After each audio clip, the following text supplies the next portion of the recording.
আমার মায়েরা যারা পর্দার অন্তরে একটু মনোযোগ দিয়ে শোনেন, আল্লাহ রাসূল বললেন, ফাতেমা শোনো, তোমার মা আমাকে বলতেছো গো আল্লাহর নবী, ওই রুকিয়া ওই জয়নাব যখন আমার পেটের মধ্যে ছিল তখন আমার পেটটা আস্তে আস্তে বড় হয়েছিল। একটু খেয়াল করে শোনেন, এক সময় জয়নাব যখন প্রসব হলো, আমার প্রসব ব্যথা হলো, ওই রোকেয়া যখন আমার পেটে ছিল, খাদিজা নবীকে বলতেছে আমার পেটটা বড় হয়েছিল, পেটে এক সময় ওজন হয়েছিল। রোকেয়া যখন জন্মগ্রহণ করলো, আমার তখন প্রসব ব্যথা হলো, আমার রক্ত ঝরলো। কুলসুমা যখন আমার পেটের মধ্যে ছিল, আমার পেটটা উঁচু হয়েছিল, পেটের ওজন হয়েছিল। এই কুলসুমা যখন দুনিয়াতে ভূমিষ্ঠ হবে, আমি খাদিজার কষ্ট হলো, রক্ত ঝরলো। আল্লাহর শপথ করে বলতেছি, ওই ফাতেমা যখন আমার পেটের মধ্যে ছিল, আমার পেট এক সময় বড় হইল, কিন্তু পেটের মধ্যে কোনো ওজন বুঝতে পারলাম না।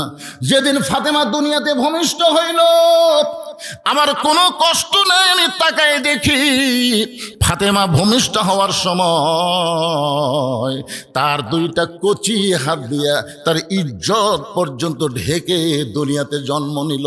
আমি মা খাদিজা হইয়াও ফাতেমার ইজ্জতটাও কোনো দিন দেখতে পারি নাই। সেদিন থেকে বুঝতে পেরেছি এই ফাতেমা সাধারণ কোনো সন্তান নয়। আমি দুনিয়া থেকে বিদায় নেওয়ার পরে ফাতেমা যেন আমাকে কাফনের কাপড় পরায় দেয়, ফাতেমা যেন আমাকে গোসল করায় দেয়। আল্লাহ নবী বলেন, ফাতেমা এই মুহূর্তে তোমার 1 নম্বর দায়িত্ব হলো তোমার মাকে তুমি একা একা গোসল করায় দাও। নবীর কথা মতো ফাতেমা খাদিজাকে একা একা গোসল করানোর পরে আল্লাহ নবীর সামনে বলে, বাবা মাকে তো গোসল করাই দিলাম, এখন মাকে কাফনের কাপড় পরাতে হবে। আল্লাহ রাসূল আস্তে আস্তে ওই জুব্বাখানার কাছে গেলেন, ওই জুব্বাখানা বের করে জুব্বাখানায় একটা চুমু দিয়ে ফাতেমার হাতের কাছে নিয়ে বলতেছে, মা এই জুব্বাটাই তোমার মাকে কাফনের কাপড় পরাতে হবে। ফাতেমা ছোট বাচ্চার মতন কান্দে, শুধু কান্দে আর কান্দে। রাসূল বলে, ফাতেমা কান্দো কেন? বলে, কান্দার কারণ হলো আমি মায়ের মুখে সবসময় গল্প শুনেছি। আমার মা বলেছে, তোমার বাবা যখন রাখাল ছিল আমার অধীনে, তখন আমি মক্কার সব চাইতে ধনবতী রমণী ছিলাম। ওগো ফাতেমা, আমি তোমার বাবা রাখালকে আমার স্বামী বানায়া আমার সমস্ত সম্পদ তাকে দিয়া তাকে মক্কার সব চাইতে ধনী বানায় দিছি। ফাতেমা কান্দের বলে, বাবা আমার যেই মা মক্কার সব চাইতে ধনবতী রমণী ছিল, আজকে সেই মা দুনিয়া থেকে বিদায় নিল। মক্কার দোকানে কি নতুন কোনো কাপড় নাই? নতুন কোনো কাপড় না দিয়া এই পুরাতন জুব্বা আমার মাকে আপনি কাফনের কাপড় দিচ্ছেন। মরে যাওয়ার সঙ্গে সঙ্গেই কি আমার মাকে আপনি ভুলে গেলেন? রাসূল কান্দের বলে, ফাতেমা রে, এই জুব্বা আমি তোমার মাকে দিচ্ছি না, বরং তোমার মা আমার কাছে চেয়েছে। ফাতেমা চমকে বলে, বাবা তাহলে এই জুব্বার মধ্যে এমন কি মাহাত্ম্য আছে যার কারণে আমার মা তোমার কাছে কাফনের কাপড় হিসেবে চাইছে? রাসূল বলে, ফাতেমা এই জুব্বা সাধারণ কোনো জুব্বা নয় মা, এই জুব্বার সঙ্গে আল্লাহর কোরআনের সম্পর্ক রয়েছে। এই জুব্বা সাধারণ কোনো জুব্বা নয়, এই জুব্বার সঙ্গে আল্লাহর কোরআনের সম্পর্ক রয়েছে। এখন আপনাদের কাছে আমি জানতে চাই, যার সাথে কোরআনের সম্পর্ক থাকে তার দাম বাড়ে না কমে? একই গাছের কাঠ দিয়ে 3টা জিনিস বানাচ্ছে, একই গাছের কাঠ দিয়ে। একটা বানাচ্ছে খাট, একটা বানাচ্ছে সোফা, আর একটা বানাচ্ছে রেহাল। গাছ কিন্তু একটাই, জিনিস বানাচ্ছে কয়টা? 3টা। এখন আপনাদের কাছে যদি আমি প্রশ্ন করি, এই 3টা জিনিসের মধ্যে দাম বেশি কার? রেহালের। কি চিন্তা করে দেখেন, খাটের সাথে মানুষের সম্পর্ক, সোফার সাথে মানুষের কথা কয় না, সোফার সাথে আর রেহালের সাথে। তাহলে কোরআনের সম্পর্ক থাকার কারণে একটা রেহালের দাম যদি বেড়ে যায়, সেই কোরআনের সাথে আমাদের সম্পর্ক করার দরকার আছে না নাই? কারা কারা করবেন? আল্লাহকে একটু হাত দেখান তো দেখি, আল্লাহ দেখান। আল্লাহ, আল্লাহ দেখো, আল্লাহ তোমার পাগল বান্দারা এই হাত টান টান করে তোলেন। এটাই অডিও হচ্ছে, ভিডিও হচ্ছে, এই ক্যামেরা নারে পাগলা। আল্লাহর ফেরেশতারা আল্লাহর কাছে ভিডিও পাঠাচ্ছে। আল্লাহ তোমার বান্দারাই গভীর রাত্রে তোমার কোরআনের সঙ্গে সম্পর্ক করার জন্যে 2 হাত তুলে তোমাকে দেখায়, এই হাতগুলো তুমি কবুল করে নাও। জোরে বল আল্লাহুম্মা আমিন। হাত নামান। লিল্লাহে তাকবীর। এখন এই কোরআনের সঙ্গে সম্পর্ক রাখতে গেলে আপনাদেরকে কেউ যদি জঙ্গি কয়,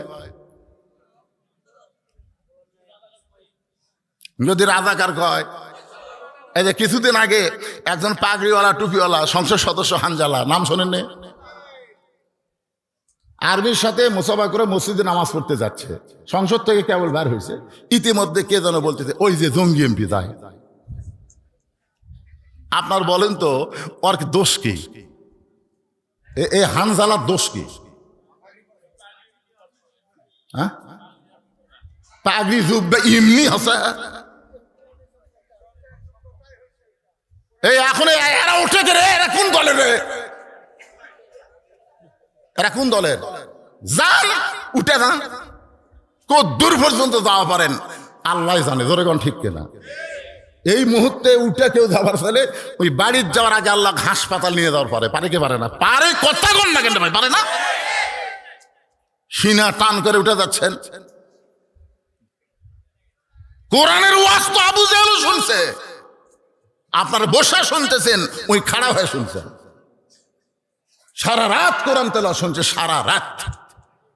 সকালবেলা করে বলতেছে এত সুন্দর কোরআনের বাণী, রাতটা কোন দিক দিয়ে গেল আমি বুঝবারই পারিনি। আবু সুফিয়ান বলে, নেতা যে কোরআন শুনতে সারা রাত চলে যায় সেটা ধরলে কি হবে? আবু জেহেল কয়, এই জায়গাতেই তো কাম। এটা শোনা যায় রে, কিন্তু এটা মানা যায় না। এটা মানবার গেলে আমাকে ভুয়া নেতৃত্ব চলবি না। এই কোরআনকে মহব্বত করেন, চিন্তা করে দেখেন ফাতেমার হাতে জুব্বা, রাসূল বলতেছেন এই জুব্বা সাধারণ কোনো জুব্বা নয়, এই জুব্বা পরা অবস্থায় ফেরেশতা জিবরাইল গারে হিরায় আমার কাছে এসেছে। কোরআনের 5টা আয়াত, ইকরা বিইসমি রাব্বিকাল্লাযী খালাক থেকে 5টা আয়াত আল্লাহ তাআলা এই জুব্বা পরা অবস্থায় আমার উপর নাজিল করেছে। আর সেই জুব্বাটা তোমার মাকে কাফনের কাপড় তোমার মা আমার কাছে চেয়েছে। জোরে কর সুবহানাল্লাহ। আপনারা সবাই হাত তুলেছেন, আমরা আল্লাহর কোরআনের সাথে সম্পর্ক করব। তাহলে কোরআনের সঙ্গে সম্পর্ক করতে গেলে প্রাইমারির জন্য কিছুই করা লাগবে না। এই মাদ্রাসার জন্য আমাকে বলছে হুজুর 30,000 ইট হলে আমাদের মাদ্রাসা দোতলা কমপ্লিট হবে। 30,000 ইট, এই হাজার হাজার মানুষের মধ্যে 30,000 ইট দেওয়ার লোক আছে? উঠবেন না, আপনারা ওঠেন না। দানের কথা শুনলে লাভ দেওয়া ওঠেন, এটা ঠিক না। দানের কথা শুনলে লাভ দেওয়াটা যায় না। একবার আল্লাহ রাসূল বলেন, ওসমান ওসমান আল্লাহ তোমাকে কত সম্পদ দিছে তুমি হিসাব জানো? ওসমান গনি বললেন, ইয়া রাসূলুল্লাহ একটা হিসাব তো অবশ্যই আছে। বলে কি হিসাব? বলে আল্লাহ আমাকে যত সম্পদ দান করেছে সেই সম্পদগুলো রাখতে যে গুদাম লাগে, এই গুদামও তালা দিয়ে ওই তালার সোনানির চাবি টানতে একটা উট হিমশিম খায়। সুবহানাল্লাহ বলেন না কেন? মানে কি কি টানতে? ওদের তালাতে যে দেয় না সেটার নাম কি? চাবি, সোনানি। এই সোনানি টানতে একটা উট হিমশিম খায়।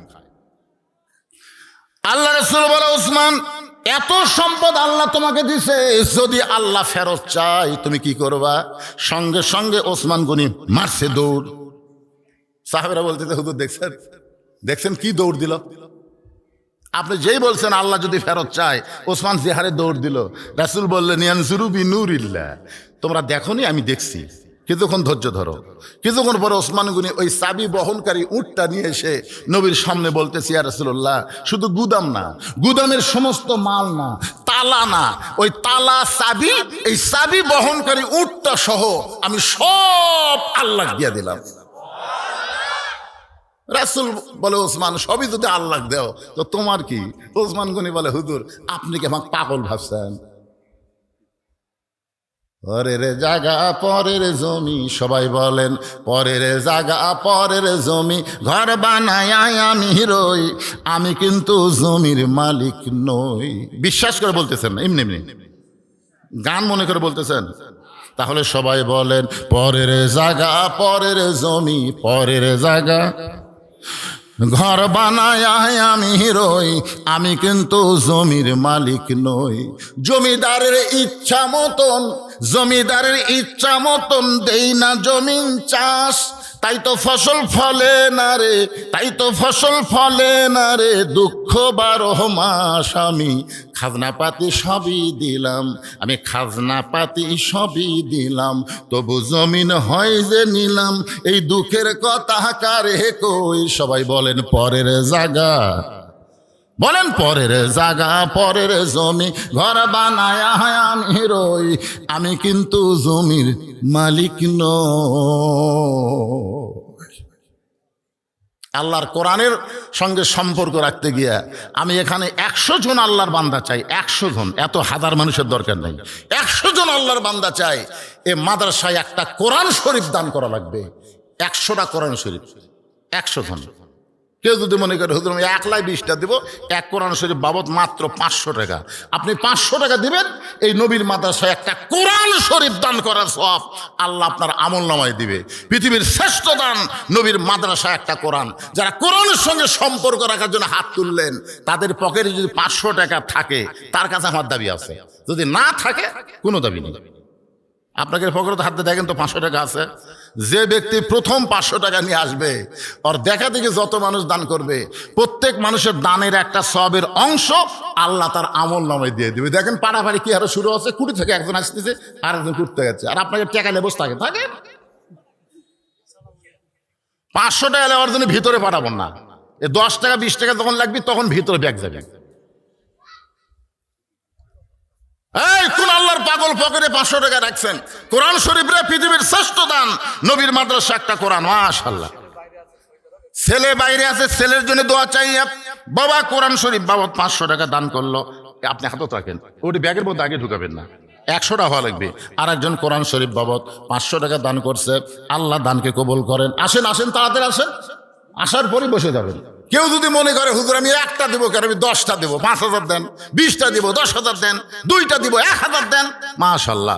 আর একজন কোরআন শরীফ বাবদ 500 টাকা দান করছে, আল্লাহ দানকে কবুল করেন। আর একজন কোরআন শরীফ বাবদ 500 টাকা দান করছে, আর একজন কোরআন বাবদ 500 টাকা দান করছে, আল্লাহ আপনি কবুল করেন। আপনি খালি গুনবেন, আপনি মন খারাপ করতেছেন, খালি গুনবেন কয়টা হয়,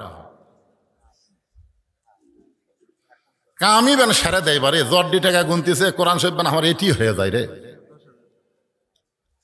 লিল্লাহে তাকবীর।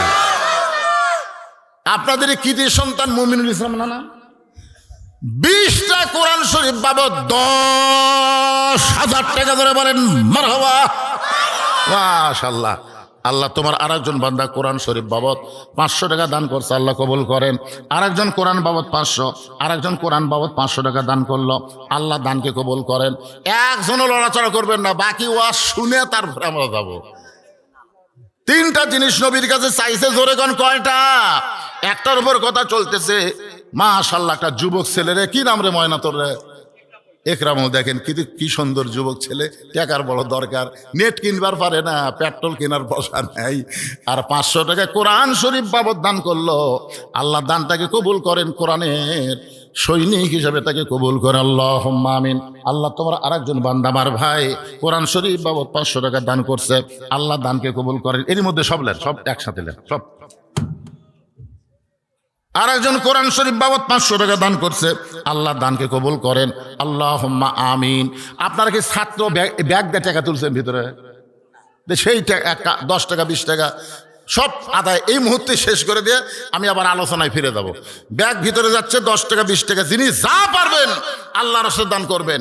এখানে এমন কোন আল্লাহর পাগলকে আছে যে মাদ্রাসার জন্য 1000 ইট দিবেন, 500 ইট দিবেন, এরকম কোন পাগল যদি থাকে তাহলে নামটা লেখায় দিবেন। আল্লাহর আরেকজন বান্দা কোরআন শরীফ বাবদ 500, বিদেশ আছে ছেলে, ছেলের জন্য কোরআন শরীফ বাবদ 500 টাকা দান করলো। আর একজন আল্লাহর বান্দা কোরআন শরীফ বাবদ 500 টাকা দান করছে, আল্লাহ কবুল করেন, লিল্লাহে তাকবীর। আল্লাহর একজন পাগল 4টা কোরআন শরীফ বাবদ 2000 টাকা দান করেছে, আল্লাহ দানকে কবুল করেন।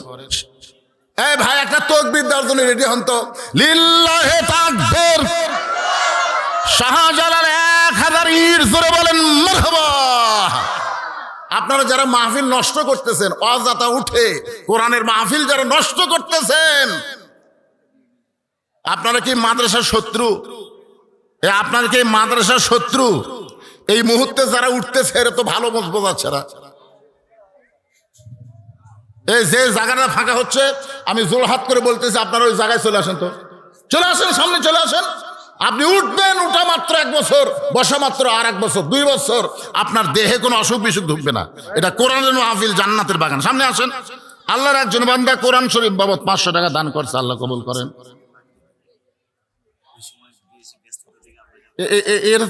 এর জীবনে শুনিনি।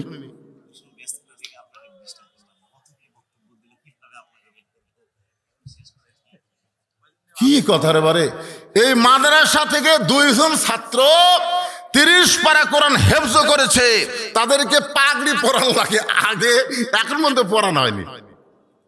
হায় হায় রে, মারাত্মক কথায় বাচ্চাগুলো কি মন খারাপ করে কি কান দিচ্ছে নাকি? না ঘুমাবে কেন? এদিকে টেকার খালি ঠিবরে কোরআন এলাকা খুঁজছে টাকা, কোরআন শরীফ বাবদ 500, এগুলো এখান থাকে। আর একজন কোরআন বাবদ 500 টাকা দান করেছে, আর একজন কোরআন বাবদ 500 টাকা দান করছে, আল্লাহ কবুল করেন। আর একজন কোরআন শরীফ বাবদ 500 টাকা দান করছে, আল্লাহ কবুল করেন। ভাইজান বসেন, ভাই সোনার ভাইরা বসেন রে, যারা দাঁড়িয়ে আছেন শুধু বসেন। দেখেন আপনারা যে টাকা পয়সা মাদ্রাসায় দান করেন, সে মাদ্রাসার ফসল কি? এই বছর 2টা ছেলে 30 পারা কোরআন হেফজ করছে, তাদের মাথায় পাগড়ি পরানো হচ্ছে। হ্যাঁ, আর একজন কোরআন শরীফ বাবদ 500 টাকা দান করছে, আল্লাহ কবুল করেন। আর একজন 4টা কোরআন শরীফ বাবদ 2000 টাকা দান করেছে, আল্লাহ দানকে কবুল করেন। আল্লাহ নেক নিয়ত নেকাশা পুরা কর, আল্লাহুম্মা আমিন। মাদ্রাসার বাচ্চারা ভিতরে ব্যাগলে নামো, এই মাদ্রাসার বাচ্চারা এই ভিতরে ব্যাগলে নামো, ভিতরে ব্যাগলে নামো। 10 টাকা 20 টাকা যিনি যা পারবেন শেষ আদায় করে আমি আবার আলোচনা শুরু করবো। আর একজন কোরআন শরীফ বাবদ 500 টাকা দান করছে, আল্লাহ দানকে কবুল করেন। ভাই যারা দান করবেন আপনারা দান নিয়ে আসেন। আর হুজুর আপনি নাম বলে দেন, 2 জনের নাম বলে দেন, এই 2টা হাফেজের নাম, বাপের নাম, গ্রাম। আলহামদুলিল্লাহ, আমাদের মাদ্রাসা থেকে এই বছর 2 জন হাফেজে কোরআনকে পাগড়ি প্রদান করবেন আমাদের প্রধান মেহমান। তো প্রথমে আমাদের পাগড়ি নেবেন মোহাম্মদ শাফি। মোহাম্মদ শাফির পিতা যিনি, আপনি মঞ্চে আসার জন্য আপনাকে অনুরোধ জানাচ্ছি, সামিউল ইসলাম ভাই। আলহামদুলিল্লাহ, পাগড়ি পরানো হচ্ছে আমাদের প্রধান মেহমান জনাব বজলুর রশিদ মিয়া সাহেব, উনি পাগড়ি পরিহিত করতেছেন। আপনারা সকলে দেখছেন ওনার পিতা আছে। সিটা থাকে না, এই সিটা কখন বোঝা যায়? যখন বাতাস দেওয়া হয়, যখন বড় ফ্যানের বাতাস দেওয়া হয়, তখন সিটা কিন্তু বহু চেষ্টা করে ধানের সাথে থাকবে, কিন্তু পারে না। ধানের মতোই ঢপ বাড়ে, বোঝা যায় না, কিন্তু বাতাস দিলে বোঝা যায় ওর মধ্যে কি নাই, ওর মধ্যে দানা নাই। জোরে কোন কি নাই? আপনারা বলেন তো, ধান আর সিটা পাতান, ধানের মধ্যে কি আছে? চাউল আছে, চাউল নাই। কিন্তু সিটা পাতানের মধ্যে চাউল আছে। তো যখন আদায় শুরু করা হয় তখন সিটা পাতান যারা, বুঝলেন, এরা থাকতে পারে না, এরা উড়ে চলে যায়। আর যাদের মধ্যে দানা আছে, ইমান আছে, তারা কেউ যায় না। এই জন্য যারা বসে আছেন আপনারা ইমানদার, দানাদার, চাউল আছে ভিতরে, এই ধান। আপনারা একটু সামনে চাপে আসেন তো ভাই, এই ফাঁকা জায়গাটা পুরো করে সামনের দিকে আসেন, জিকির করেন আর সামনে আসেন। লা ইলাহা ইল্লাল্লাহ, লা ইলাহা ইল্লাল্লাহ, লা ইলাহা ইল্লাল্লাহ, লা ইলাহা ইল্লাল্লাহ, লা ইলাহা ইল্লাল্লাহ, লা ইলাহা ইল্লাল্লাহ মুহাম্মাদুর রাসূলুল্লাহ। সকলে বলি সাল্লাল্লাহু আলাইহি সাল্লাম। এখন ফাতেমা বুঝবার পারছে এই জুব্বার দাম আছে না নাই, এ জোরেগান আছে না নাই। ফাতেমার জুব্বাখানা নিয়ে মা খাদিজাকে পড়ানোর জন্য যখন রওনা দিলেন, মা খাদিজা যেই ঘরের মধ্যে, খুবই গুরুত্বপূর্ণ কথাটা মনোযোগে শুনবেন, ফাতেমার জুব্বাখানা নিয়ে মা খাদিজাকে পড়ানোর জন্য যখন রওনা দিলেন, ফাতেমার সামনে সামনে আর আল্লাহর নবী পিছনে পিছনে হাঁটতেছেন। মানে খাদিজা যেই ঘরের মধ্যে আছে, খাদিজার দেহখানা যে ঘরের মধ্যে আছে, ওই ঘরের দিকে ফাতেমা যখন হাঁটতেছে, আল্লাহ রাসূল ফাতেমার পিছনে পিছনে হাঁটতেছে। অথচ আল্লাহর কোরআনে আপনারা দেখতে পাবেন, নবী যখন রাস্তা চলবে তখন নবীর সামনে কেউ যাইতে পারবে না। আল্লাহর নবী যখন কথা বলবে তখন নবীর কথা বন্ধ করে নবীর মুখের উপরে কেউ কথা বলতে পারবে? জোরে গান পারবে? পারবে না। কিন্তু ফাতেমার সামনে সামনে নবী, পিছনে পিছনে। এখানে কিন্তু নবী হিসেবে দেখলে হবে না, কারণ ফাতেমা হলো মেয়ে আর আমাদের নবী হলেন বাবা। আপনারা বলেন তো ফাতেমা কি? কারণ ফাতেমা কি? আর নবী হলেন বাবা। একদিন আল্লাহ নবী সাহাবীদের সামনে নবীর মেয়েদের সম্পর্কে নিয়ে আলোচনা করতেছেন। ওই সময় নবীর দুই কোলের উপরে নবীর দুইটা নাতি বসে আছেন। নবী যখনই বসতেন, ওই হাসান হোসেন দৌড়ে এসে নবীর কোলের মধ্যে বসে পড়তেন। আল্লাহ নবী দুইটা নাতির উপর বিরক্ত না হয়ে বরং দুইজনকে বুকের মধ্যে নিয়ে আদর করতেন। দুইটা নাতি যখন কোলের মধ্যে বসে আছে, এমন সময় আল্লাহ রাসূল বলতেছেন, রে নবীর সাহাবীরা, রে আমার সাহাবীরা, আমার মেয়ে সম্পর্কে তোমাদের জানা আছে? প্রত্যেকটা সাহাবী মাথা ঝোঁকাইলেন। আল্লাহ রাসূল বললেন, আল্লাহ আমাকে 3টা মেয়ে দান করেছে। আমার বড় মেয়ের নাম হলো জয়নাব, আমার মেজো মেয়ের নাম হলো রোকেয়া, আমার ছোট মেয়ের নাম হলো কুলসুমা। আল্লাহ রাসূল বললেন, সাহাবীরা রে, আল্লাহ আমাকে 3টা মেয়ে দান করেছে। আমার বড় মেয়ের নাম হলো জয়নাব, আমার মেজো মেয়ের নাম হলো কুলসুমা রোকেয়া, আমার ছোট মেয়ের নাম হলো কুলসুমা। এমন কথা নবী 3বার বললেন, কিন্তু কোনো সাহাবী কথা বলতেছেন না। কারণ সাহাবীরা কথা বলবে কেমনে? নবী যখন বলতেছেন, সাহাবীদের তো বলার কিছুই নাই। কোন সাহাবী যখন কথা বলেন, এমন সময় হাসান হোসেন দুই ভাই নবীর কোল থেকে লাফ দিয়ে উঠছে। উঠে এবার হোসাইন হাসানকে বলতেছে, ভাইজান, আমাদের নানা, আমাদের মা গরিব বলে আমাদের নবীর মেয়ে এইটা নানা ভুলে গেছে। দেখো ভাই, তিনবার 3টা মেয়ের নাম করলো, কিন্তু আমাদের মা গরিব বলে আমাদের মাকে মেয়ে বলে স্বীকার করে না। চলো ভাই, আমরা দুইজন এই অহংকারী মানুষের সঙ্গে আর নাই। এই কথা বলে হাসান হোসেন যখন কানতে কানতে যাবার চায়, আল্লাহ রাসূল দুইজনের হাত ধরে হ্যাঁচকা টান দিয়া কোলের মধ্যে নিয়ে কপালে চুমো দিয়ে বললেন, ভাইজান, তোদের মা যেমন তোদের মা হয়, ফাতেমা তেমন আমার মেয়ে না, আমার মা। সমস্ত সাহাবীরা বলে, রাসূলুল্লাহ, আমরা সবাই জানি ফাতেমা হলো আপনার মেয়ে, সেই ফাতেমা আপনার মা কেমনে হলো আমরা কি শুনবো না? রাসূল বলেন, তাহলে শোনো, ওই তায়েফের ময়দান থেকে রক্তমাখা শরীর নিয়ে আমি যখন মক্কার দিকে রওনা দিলাম, তোমরা কি জানো সাহাবী, ওই বছরে আমার দরদের চাচা আবু তালেব দুনিয়া থেকে বিদায় নিয়েছে। ওই বছরে আমার দরদের বিবি খাদিজা দুনিয়া থেকে বিদায় নিয়েছে।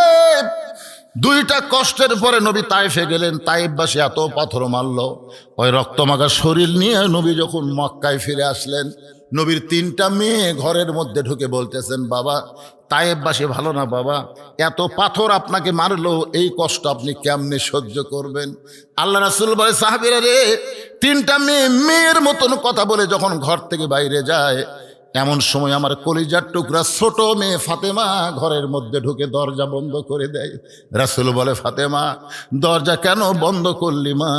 ফাতেমা বলতেছে, বাবা, আপনার মুখে শুনেছি নমরুদের চুলার আগুন ইব্রাহিম নবীর জন্য আল্লাহ শান্তির বাগান বানায় দেয়, মুসা নবীর জন্য আল্লাহ সাগরকে রাস্তা বানায় দেয়। আর এই বছরে আমার বাবার চাচা দুনিয়া থেকে চলে গেছে, এই বছরে আমার বাবার দরদের বিবি খাদিজা আমার মা দুনিয়া থেকে চলে গেছে। ওগো বাবা, আপনি তায়েফে যে আল্লাহর কলেমার দাওয়াত দিবার গেলেন, আপনি তো নিজের ভোট চাইতে যান নাই, নিজের কোনো সম্মান চাইতে যান নাই, আপনি আল্লাহর কলেমার দাওয়াত দিবার গেলেন। ইব্রাহিম নবীর জন্য নমরুদের চুলা যদি শান্তির বাগান হয়ে যায়, মুসা নবীর জন্য আল্লাহ যদি সাগরকে রাস্তা বানায় দেয়, তাহলে আমার বাবার জন্য তায়েফের পাথরকে আল্লাহ তুলা বানাবার পারলো না? আমার বাবার জন্য আল্লাহ তায়েফের পাথরকে তুলা বানাবার পারলো না? আজকে পাথরগুলো যদি তুলা হইতো, আমার বাবার শরীরে লাগতো, কিন্তু রক্ত ঝরতো না। আমার বাবার দুনিয়াতে কেউ নাই, এমনকি আরশের আল্লাহ পর্যন্ত আমার বাবার পক্ষে না। এই কথা বলে ফাতেমা রাগ করে যখন দরজা খুলে বের হয়ে যায়, রাসূল বলেন, সাহাবীরা রে, আমি লক্ষ্য করে দেখি উঠানের উনানে ফাতেমা পানি গরম করতেছে আর জয়তুনের তেল গরম করতেছে। পানি আর জয়তুনের তেল গরম করে ফাতেমা ঘরের মধ্যে ঢুকে দরজা বন্ধ করে আমাকে তার উরাতের উপরে শুয়ায় নিয়া আমার শরীর থেকে রক্তমাখা জুব্বা খুলে যত জায়গায় তায়েববাসী আমাকে পাথর মারছিল, ওই গরম পানির মধ্যে নরম কাপড় চুবড়ায়া চুবড়ায়া আমার গোটা দেহ পরিষ্কার করার পরে ওই ফাতেমার নরম আঙ্গুলের মধ্যে ওই গরম জয়তুনের তেল নিয়ে আমার ক্ষতস্থানে যখন মালিশ করে দেই, আমি নবী একজন মানুষ রে, তোমরা শোনো, আমি নবী একজন মানুষ। কখন যেন ফাতেমার উরাতকে বালিশ বানায় ঘুমায় গেছি, ওই ঘুমের ঘরে স্বপ্নে দেখি আমার মা আমেনা আমার শিওরের পাশে দাঁড়ায়া কাঁদতেছে। এত বছর পর আমার মাকে পাইয়া আমি খুশি হয়ে বললাম, মা আইসেন যখন আর আমি যাইতে দিব না। আমি স্বপ্নকে বাস্তব মনে করে আমার মা আমেনার হাতটা যখন মা বলে চাইপা ধরছি, এমন সময় ফাতেমা আমার কপালে চুমা খায়। ফাতেমার চোখের পানি আমার চোখের মধ্যে ঢুকে চেতন পাই। কিরে ফাতেমা, এখনো তুই কেন কাঁদতেছিস? ফাতেমা বলে, বাবা আমি কান্দি না, আপনি আমাকে কান্দান। রাসূল বলে, তোরে কেমনে কান্দালাম মা? ফাতেমা বলে, বাবা আপনি মনে হয় ঘুমের ঘরে স্বপ্ন দেখেছেন, স্বপ্নে মা বলে আমার হাতটা চাইপা ধরছেন, এখনো পর্যন্ত আপনি হাতটা ছাড়েন নাই। রাসূল বলেন, ফাতেমা স্বপ্নে মা বলে যদি তোর হাতটা চাইপা ধরি তাহলে তুই শোনে নে, তুই শুধু আমার মেয়ে না, তোর কলিজা ভরা দরদ হল আমার মা আমিনা। আল্লাহ রাসূল ফাতেমাকে নিজের মায়ের মতন সম্মান করতেন, এত ভালোবাসতেন, যার কারণে নবী পিছনে পিছনে ফাতেমা সামনে সামনে হাঁটতেছে। যেই ঘরে খাদিজা শুয়ে আছে, দুনিয়া থেকে শেষ বিদায় নিয়ে ফাতেমা তারে গোসল করায় দিছে। ওই ঘরের মধ্যে ফাতেমা জুব্বা নিয়ে যেই মাত্র ঢুকলো, সঙ্গে সঙ্গে আল্লাহর নবী দরজাখানা বন্ধ করে দিয়েছে। নবী দরজা বন্ধ করে দিয়েছে। ফাতেমা ঘরের মধ্যে ঢুকে কিছুক্ষণ পরে আল্লাহ নবীর মেয়ে ফাতেমা দরজা খুলে বের হচ্ছে। নবী তাকায় দেখে ফাতেমা মুস্কি মুস্কি হাসতেছে। ফাতেমার মুখের হাসি দেখে নবী চমকে গিয়ে বললেন, ফাতেমা তোমার মাকে তুমি কাফনের কাপড় পরাতে গেলে, কিন্তু কাপড় পরানোর পরে তুমি দরজা হাসি মুখে কেন খুললে? ফাতেমা বলতেছে, বাবা আমি কাঁদতে কাঁদতে ঢুকেছি, এটাও আপনি জানেন, আমি হাসতে হাসতে দরজা খুললাম, এটাও আপনার জানার কথা। রাসূল বলে, ফাতেমা তুমি কাঁদতে কাঁদতে জুব্বা নিয়ে ঢুকেছো, এটা আমি জানি, কারণ মেয়ে তার মাকে কাফনের কাপড় পরাবে, অবশ্যই কাঁদবে। তুমি কাঁদতে কাঁদতে ঢুকেছো এটা আমি জানি মা, কিন্তু হাসতে হাসতে দরজা খুলেছো এটা আমি জানি না। এখান থেকে প্রমাণ হয়ে গেল আমাদের নবী গায়েবের খবর জানে না। জোরে বলেন, গায়েবের খবর আমাদের নবী। আল্লাহ কোরআনে বলেছেন, মা ইয়ান্তিকু আনিল হাওয়া ইন হুয়া ইল্লা ওয়াহুই ইউহা। আল্লাহ জানাইলে নবী জানে, আল্লাহ না জানাইলে নবীর একটা হাদিস আছে, আল্লাহ রাসূল বলেছেন, আমি যা জানি তোমরা তা জানো না, আমিও জানি না যতক্ষণ আল্লাহ না জানাই। এই হাদিস দ্বারা বোঝা গেল গায়েবের মালিককে। আরো জোরে, অনেক ভণ্ডরা বলে আমাকে বাবাও নাকি গায়েব জানে। এরকম বাবার দল বাংলাদেশ আছে না, কথা কর না কেন? বাবা গায়েব জানে, বাবা গায়েব জানে, চোখ বন্ধ করে থাকে। এই ভণ্ড ভণ্ড। আল্লাহর কোরআন যেদিন বাংলাদেশে বিজয় হবে, বাংলার মুসলমান সবকিছু বাদ দে আল্লাহর কোরআনকে যখন গ্রহণ করবে, তখন ভণ্ডদের আস্তানা বাংলার জমিনে থাকবে না। জোরে কোন কথা ঠিক না? এই জন্যই শয়তানেরা ইসলামী আন্দোলনের বিরুদ্ধে কথা বলে, ইসলামী আন্দোলনের বিরুদ্ধে কথা বলে। আজকে এই কোরআনের মাহফিলে বসে আমরা সবাই কিন্তু হাত তুলছি, মনে আছে আপনাদের?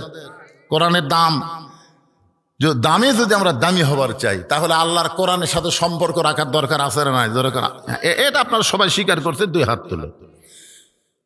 আল্লাহ রাসূল বললেন, ফাতেমা হাসতে হাসতে দরজা খুললে কেন? এটা আমি নবীও জানি না। ফাতেমা বলতেছে, বাবা এতদিন ধরে আমি বুঝতাম আপনি ভিতরেও জানেন বাইরেও জানেন, কিন্তু আজকে বুঝতে পারলাম আপনি ভিতরের খবর জানেন। তা আমি হাসতে হাসতে দরজা খুললাম কেন? এটাকে আপনি শুনতে চান? রাসূল বলে, শুনবো না মানে? তুমি কানতে কানতে কাফনের কাপড় নিয়ে ঢুকলা আর হাসতে হাসতে দরজা খুললা। কি জন্য হাসতে হাসতে দরজা খুললা? এটা আমি নবী শুনবার চাই।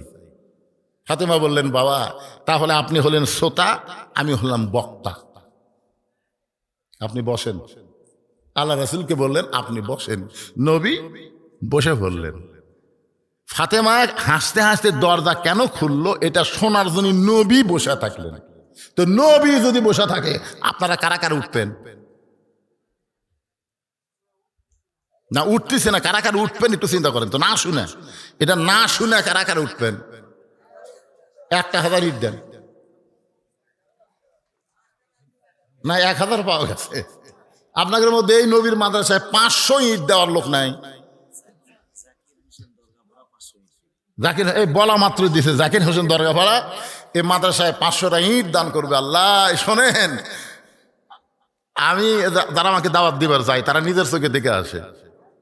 আমি একসময় একটা কাপড়ের দোকানদার ছিলাম, বুঝলেন। এখন 235 শতক জায়গার উপরে মসজিদ, মাদ্রাসা, এতিমখানা, আল্লামা সাইদি হুজুর নামে কমপ্লেক্স তৈরি করা হয়েছে। এই সম্পূর্ণ টাকা হলো আমি ওয়াজের পরে আপনারা যে আমাকে টাকা দেন সেই টাকা দিয়ে এগুলো চলাই। এই 1 শতক 2 শতক করতে করতে এখন হয়তো 235 শতক। আমি কিন্তু মাঝে মধ্যে বুকের থাবা দেখে, আল্লাহ আমার কোনো আমল যদি নাও থাকে এই মসজিদ মাদ্রাসায় যে ইবাদত হবে সেই ইবাদতের কিছু একটা অংশ যদি তুমি কবুল করো, জান্নাত দিবার না পারলেও জান্নাতের বারান্দা তোমাকে জায়গা দিও,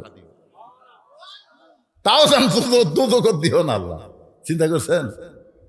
আপনি বিশ্বাস করেন আপনার 500 ইট যদি মাদ্রাসাত লাগা থাকে, আপনি যেখানেই যান মাদ্রাসার উসিলায় আল্লাহ আপনাকে জান্নাত দিয়ে দিবে। ওয়াসিলা অন্বেষণ করো। আমার তো বহু ওসিলা আছে। আমি সেই 10 বছর বয়স থেকে নামাজ ধরছি, জামিন মাসের ছাত্র। আমি একজন নামাজি 10 বছর বয়স থেকে। আমার জীবনে দাঁড়িয়ে ওঠার পরে কোনোদিন কুট ঠেকায়নি। আমি জীবনে প্যান্ট শার্ট দিইনি, জুব্বা পরা মৌলবি। আমি আবার মৌলানা, আমি আবার বক্তা। তারপরে আমি আবার বিয়ে করছি, আমি আবার হজও করছি, আমার আবার 3টা মেয়েও আছে। আমি যেদিকে তাকাই খালি জান্নাত রে। তারপরে আল্লাহ বলতেছে এত সহজ না, এত সহজ না। মসজিদ মাদ্রাসা এতিমখানার পরেও 2 হাত তুলে আল্লাহকে বলি, আল্লাহ আমার যে পাপ, তুমি তো আমাকে সরাসরি জান্নাত দিবাই না, তো জান্নাতের বারান্দাত আমাকে একটু জায়গা দিও। আল্লাহ জান্নাতের বারান্দাত দিও, এই জান্নাতের ব্যক্তিকে দেখলেও তাও শান্তি পাওয়া যাবে। কি ভয়! ইন্না আকরাকুম ইনদাল্লাহি আতকাকুম। আপনারা একটু ভয় করেন ভাই। এই নবীর এতিম মাদ্রাসায় মাত্র 30,000 ইট লাগবে, 1,500 হয়েই গেছে। আপনারা সবাই 500, 1000 করে, অনেক স্বাবলম্বী লোক আছে। 1000 ইট দিয়ে পেশাব পায়খানা তৈরি করেন, আর একটা মাদ্রাসার দোতলা কাজ করতে 30,000 ইট লাগবে। একটু আল্লাহর রাস্তে বলেন দেখেন, আল্লাহই দিবে, আপনাকে দেওয়া লাগবে না। ওমা তুনফিকু মিন শাইইন ফি সাবিলিল্লাহি ইয়াফা ইলাইকুম ওয়া আনতুম লা তুজলামুন। এখানে অনেক ব্যবসায়ী, অনেক দোকানদার আছে, বলেন না 1,000 ইট দেব। 1,000 ইট দেওয়ার লোক নাই, দেবে না।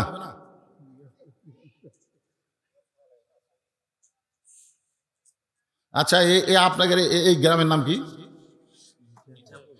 মিঠাপুরের কারা কারা আছেন হাত তোলেন তো দিকে। মিঠাপুরের একেবারে খেলে মাথা লড়াই রে। মিঠাপুরের কারা কারা আছেন হাত তোলেন। আচ্ছা, এই মিঠাপুর বাদ দিয়া কারা কারা আছেন তারা একটু হাত তোলেন তো দেখি। মিঠাপুর বাদ দিয়া হাত নামান। তার মানে বোঝা গেল আপনারা সব বাড়ির লোক।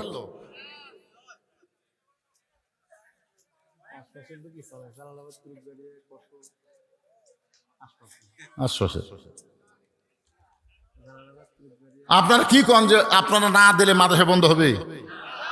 চলবে।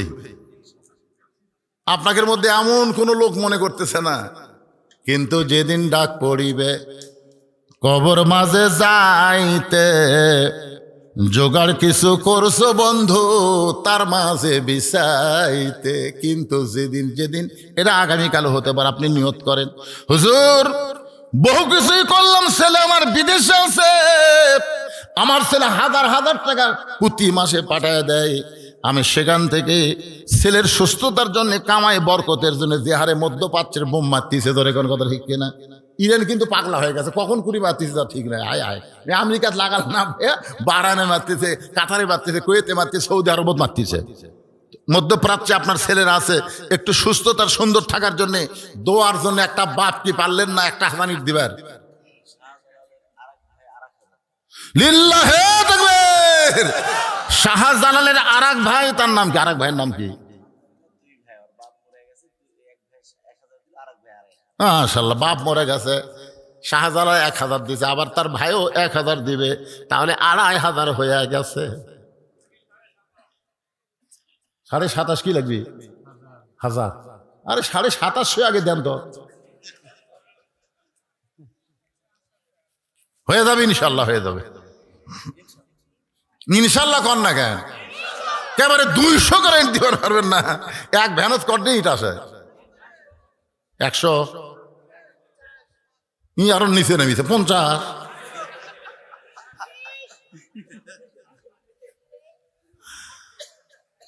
দেখেন এখন রাত বাজতেছে 12:30, এই ছোট বাচ্চারা কিন্তু লড়েনি, মানে এরা এত পাগল বুঝছেন, এই গাড়ির থেকে যখনই নামি এরা গাড়ির গেট খুলে আমি নামতেই কয় এটাই বুঝলু রে, এরা জীবনে আমার হুজুর কয়নি। আপনারা যারা মুরব্বী তারা কিন্তু বলেন এটাই হুজুর রে, কিন্তু এরা সরাসরি বলে বুঝলু। মানে ও আর শুনতে শুনতে আমার নামটা এত মুখস্থ, আজ মাইকিং করে না বজলুর রশিদ, এ শুনে শুনে আর রশিদ টশিদ কিছু হয়নি, সরাসরি বজলু, এটাই বজলু। এই জন্য এরা সামনে বসছে ভাই, সব লড়লেও এরা লড়তেছে না, দেখেন এমন ভাবে ডাবা বসে আছে। আমরা দোয়া করব এই সন্তানদের মাগুলোকে আল্লাহ যেন কবুল করে, ধরে কেন আমিন। কোরআনের মাহফিলের সামনে কাতারে আমার মাসুম বাচ্চারা বসে গেছে, এদের মায়ের জন্য বাবার জন্য দোয়া করার দরকার আছে না নাই? আল্লাহ রাসূল বসে আছে, ফাতেমা বলতেছেন বাবা আপনার জুব্বাখানা যখন আমি আমার মাকে পরাবার যাই, আমি যখন আমার মাকে পরাবার যাই, ইয়ানজুরু বি নূরিল্লাহ, এ গুরুত্বপূর্ণ কথা, তোমরাও মনোযোগ দিয়ে শোনো। ইয়ানজুরু বি নূরিল্লাহ, ফাতেমা বলতেছে আমি আপনার জুব্বা পরানোর সময় আমার মার দিকে নজর করে দেখি, আমার মায়ের শরীরে আল্লাহ জান্নাতের পোশাক পরায়া দিছে। সঙ্গে সঙ্গে আল্লাহ নবী বসে থেকে মাটির উপরে হাত দিয়ে এত জোরে কান্না শুরু করে দিলেন, ফাতেমা চমকে গিয়ে বলে বাবা আমি মনে করেছিলাম আমার মাকে জান্নাতের পোশাক পরানোর কথা শুনে আপনি আনন্দ করবেন, কিন্তু কাঁদতেছেন কেন? রাসূল বলে ফাতেমা এই কান্না কোনো দুঃখের কান্না নয় মা, এই কান্না হলো আমার জীবনের সবচাইতে আনন্দের কান্না। তুমি জানো না ফাতেমা, আল্লাহ যখন আমাকে নবুয়ত দিল, সর্বপ্রথম আমাকে কে নবী বলে স্বীকার করবে?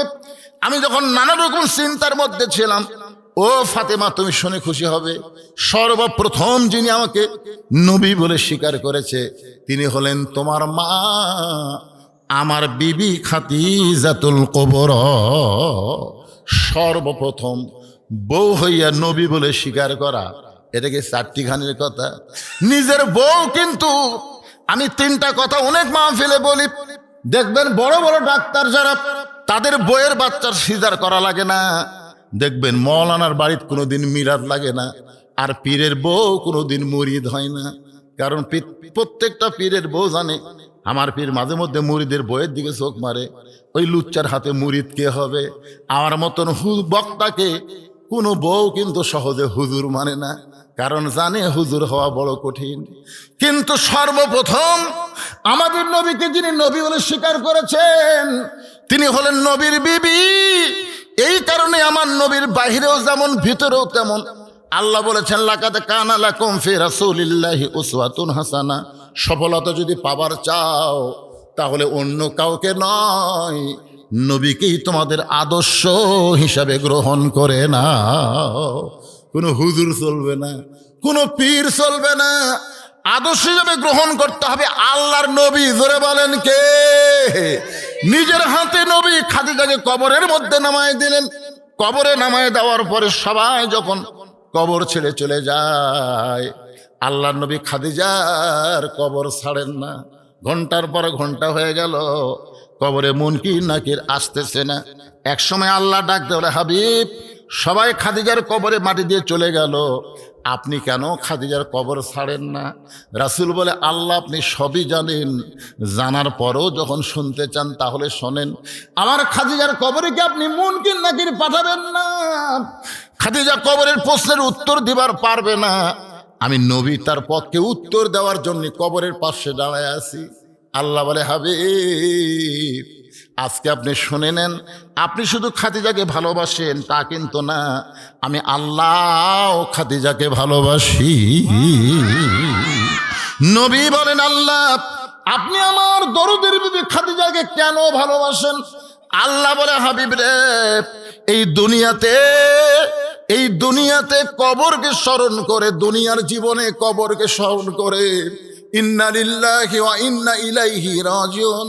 কোন বনের পাখি তুমি, আইলারে কোন বনে, আবার কোন বনেতে যাইতে হবে, পড়ছে নাকি মনে?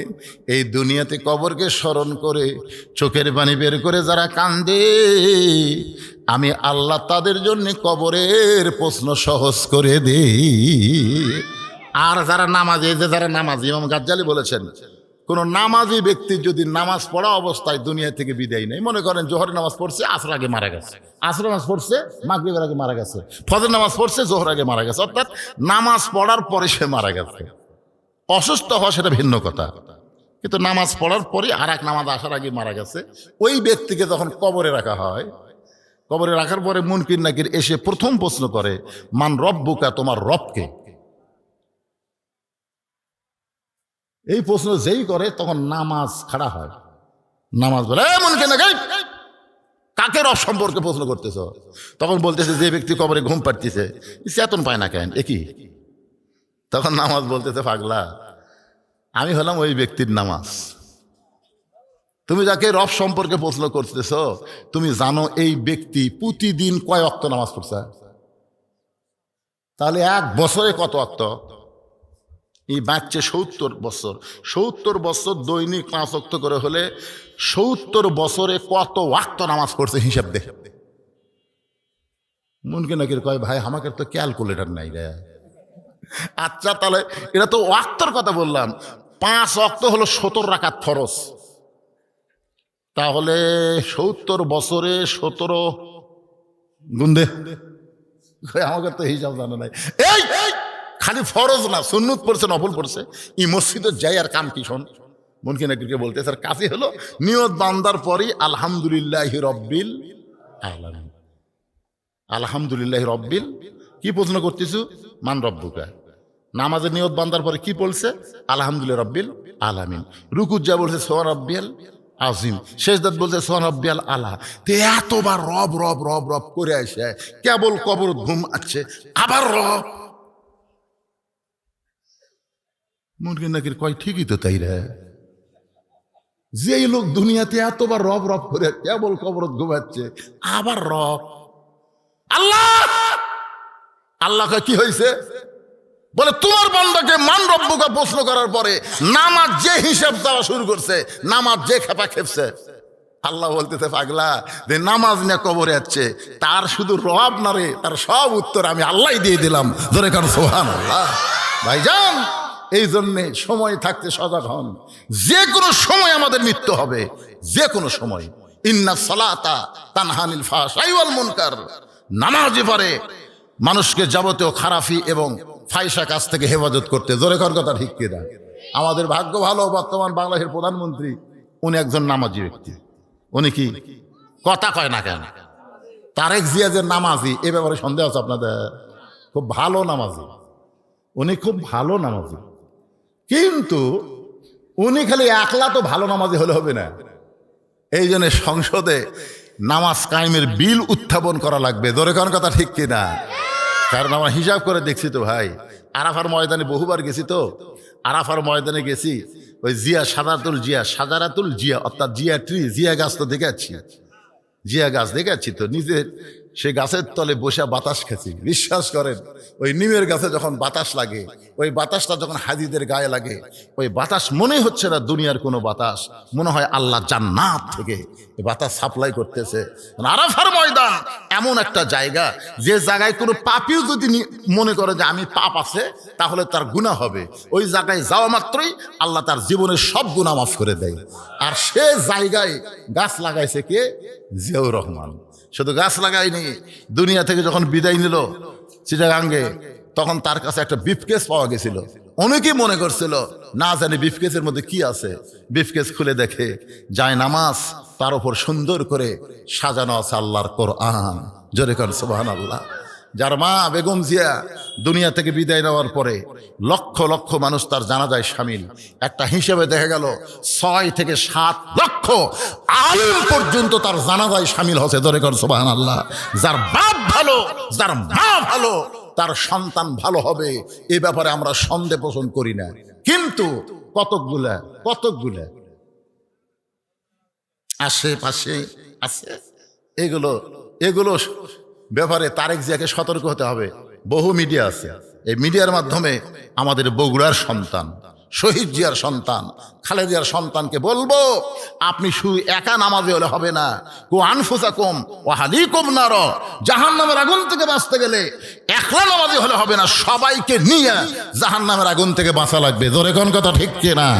আজকে আমাদের যুবকদের চরিত্র সুন্দর চরিত্র করতে গেলে নামাজ কায়েমের আন্দোলন ছাড়া কাজ হবে না ভাই।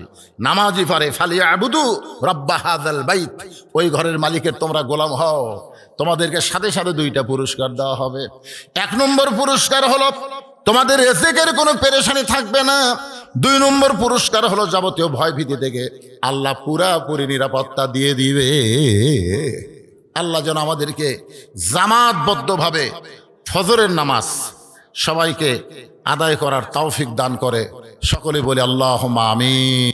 আর এক হাজার আছে মিলের মালিক আসলাম তার পিতামাতার জন্য আরো 1000 ইট দান করলো। সর্বসাকুল্যে 3500 হয়ে গেল। 3500 হয়ে গেছে।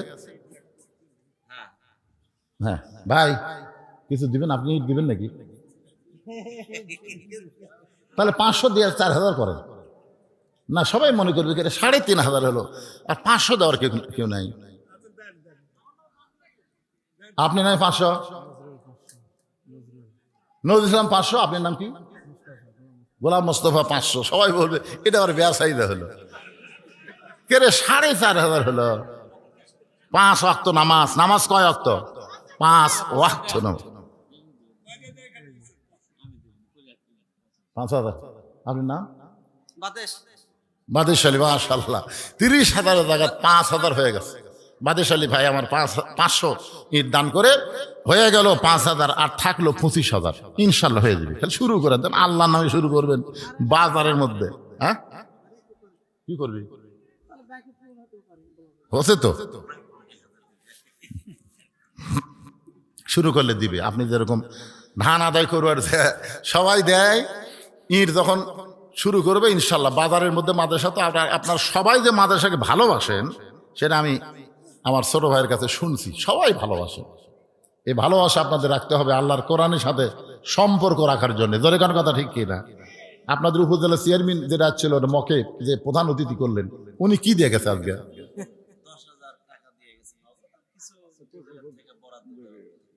নগদ দিছে। মাশাআল্লাহ। এদিক দিয়ে বিএনপি নেতার একটা গুণ ভালো, এরা নগদ দেয়। আগেকার গুলা খালি লেখা দিয়ে দিত ভাই, পাওয়া ভাই না ভাই, আমার 10,000 টাকা দান করছে।